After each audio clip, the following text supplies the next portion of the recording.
Red mark করা হবে কেন?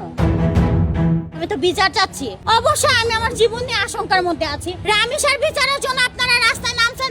আমার আজ ধর্ষণ হত্যা হলে আপনারা সবাই নামবেন তো?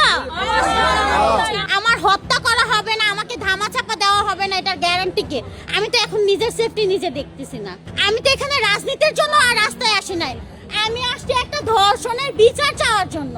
কালকে আমি সাংবাদিকের মাঝখান থেকে ভিতরে ঢুকে গিয়েছিলাম, ওইখানে আমি শুনে উনি বলছে যে সরকারের পক্ষ থেকে আর্থিক সহায়তা আসতেছে, গিফট আসতেছে।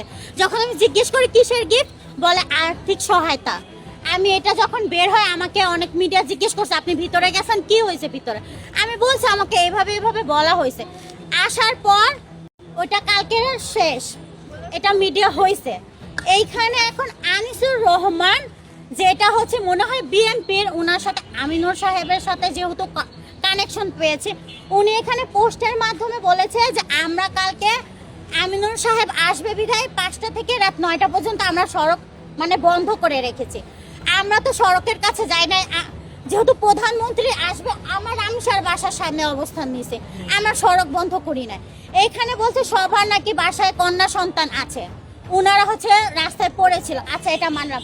এখানে বলছে আমরা নাকি ব্যাড ল্যাঙ্গুয়েজ নিয়ে, কোড ল্যাঙ্গুয়েজ নিয়ে, জেএসসির ভাষায় আমরা নাকি সরকারকে দেখে ভোগান দিছি, এটা সম্পূর্ণ মিথ্যা কথা হয়েছে।